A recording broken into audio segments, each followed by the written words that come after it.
Halo guys, kembali lagi di podcast kami Spark and Sing Igniting Conversation. Kali ini kita akan bahas isu yang sudah bertahun-tahun nih menjadi permasalahan di seluruh dunia, yaitu global warming.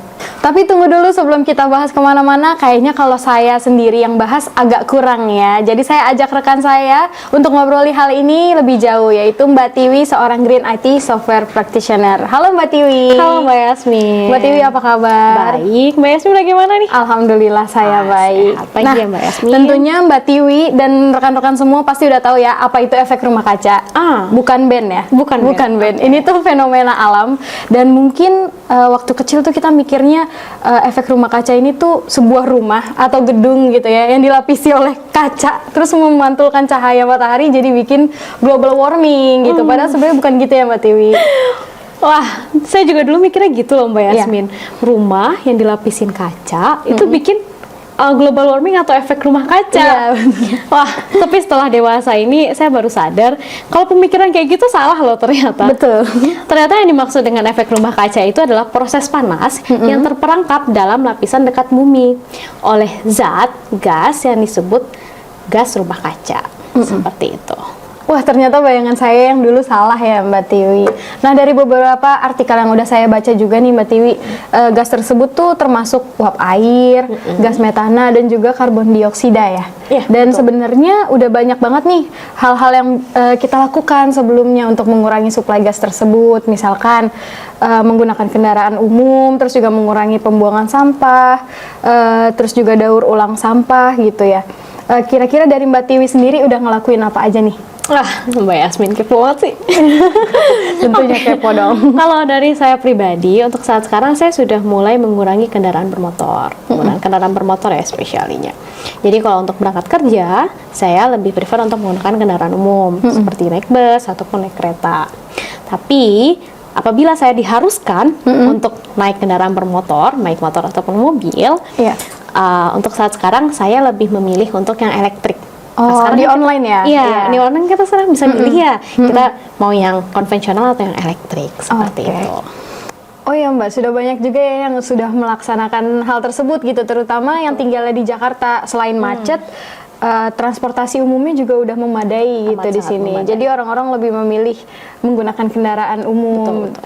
Nah, dari contoh yang tadi saya sudah sebutkan itu kan sebenarnya itu dari bidang lingkungannya ya, bidang lingkungan, bidang manufacturing, terus juga masyarakat umum. Betul. Nah, kira-kira dari bidangnya Mbak Tiwi nih, dari segi IT tuh ada peran nggak sih untuk mengurangi ERK ini? Oke. Kalau Mbak Yasmin di mindsetnya atau di imagine-nya tuh, kira-kira kalau IT itu pikirannya gimana sih?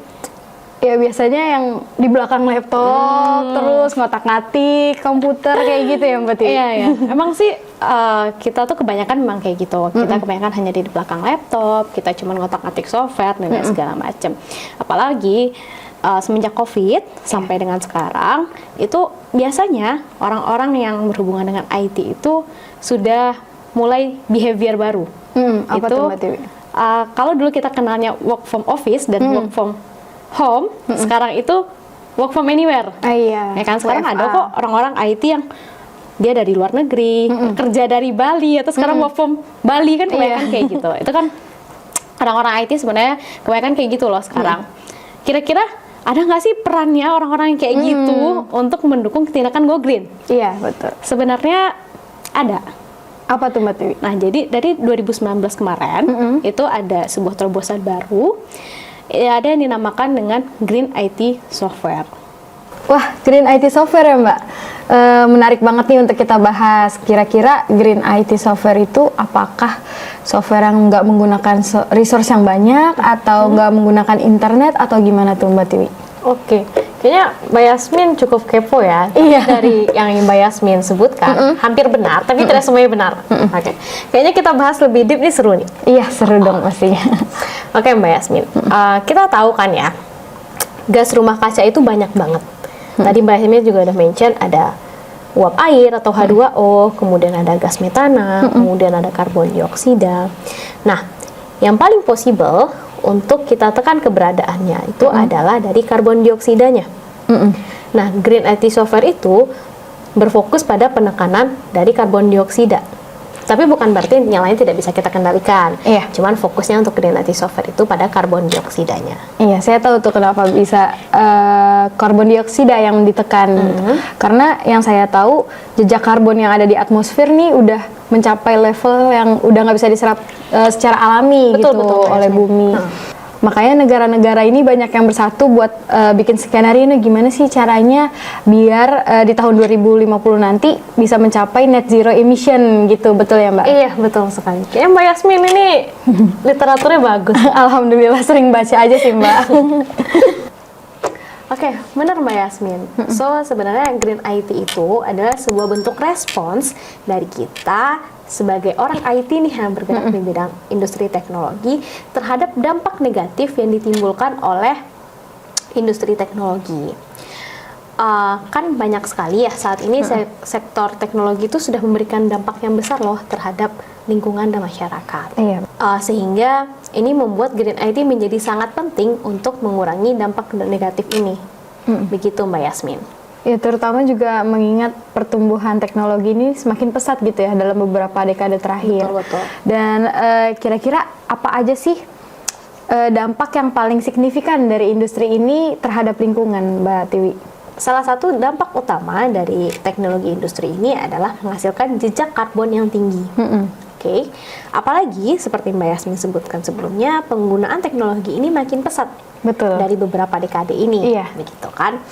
Nah, itu dimulai dari penggunaan data center, terus produksi dari elektronik, dan juga penggunaan energi komputasi yang mungkin dilakukan oleh orang-orang itu pada saat intensitas karbon sedang tinggi.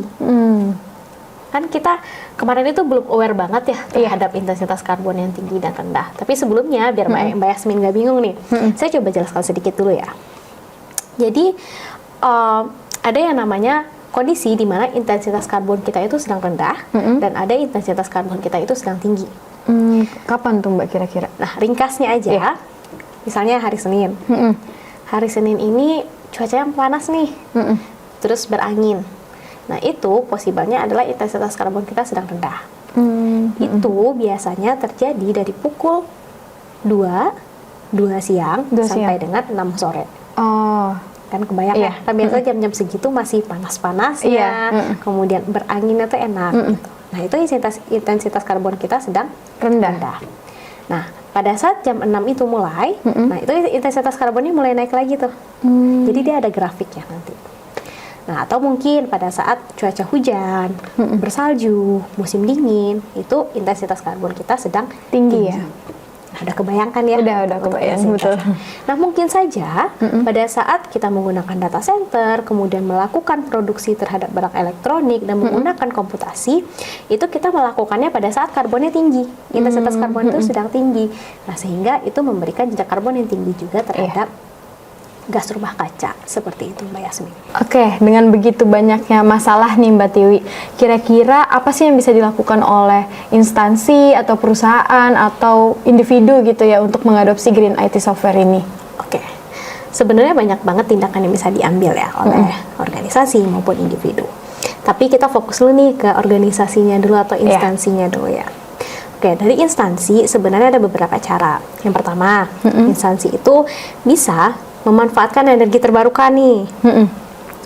Kemudian instansi juga bisa tuh mengganti perangkat-perangkatnya yang lama.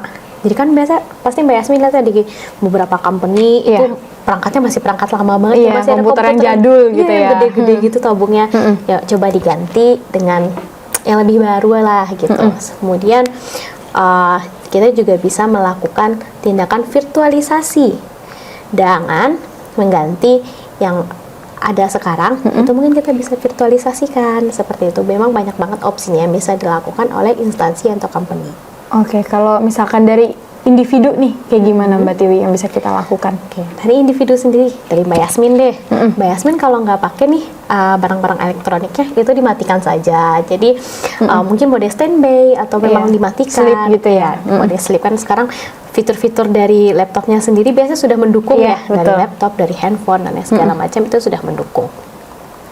Kita bisa juga mengurangi sampah plastik.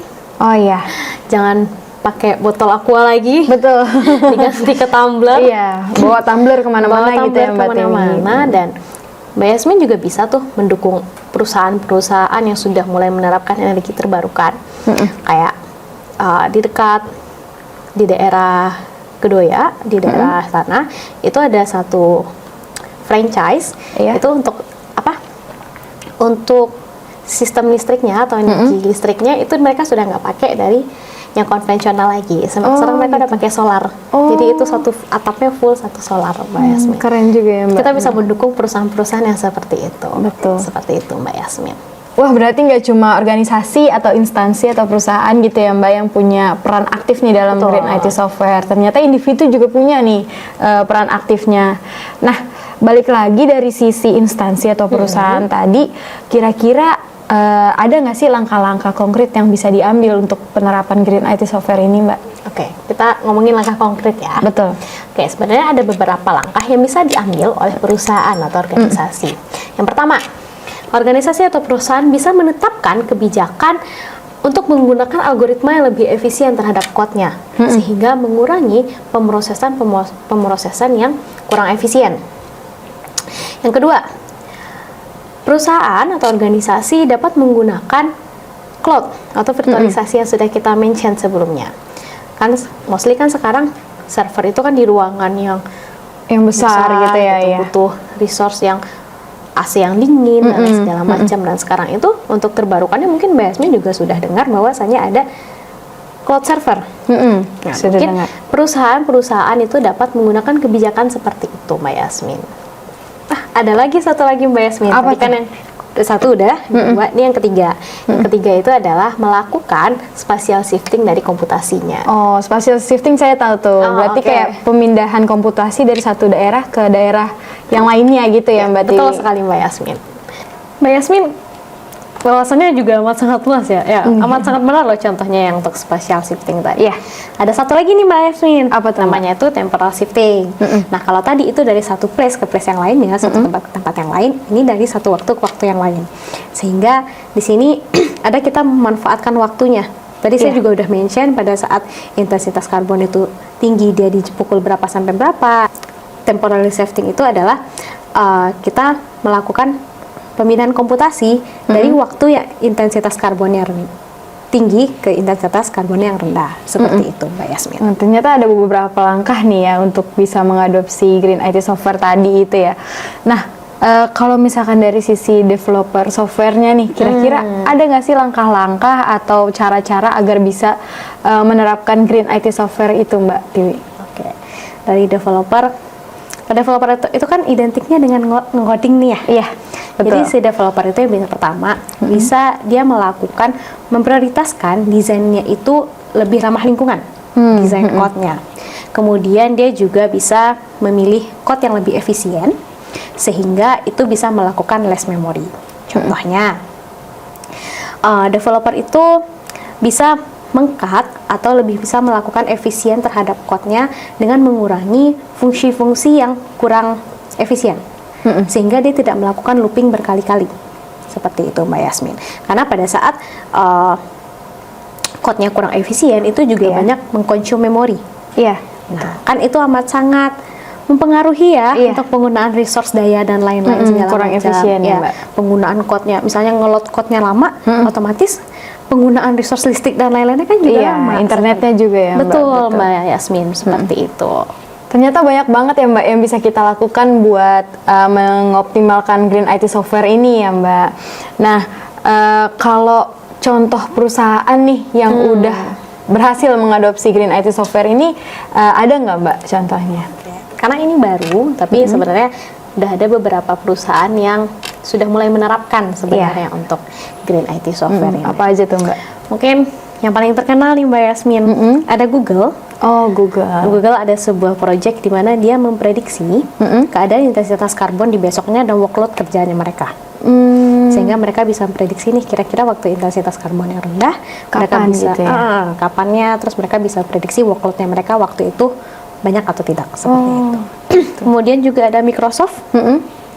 Perusahaan-perusahaan besar semua ya. Iya, perusahaan besar semua. Dari Microsoft itu dia merilis untuk Windows terbarunya mereka itu ada di Windows 11.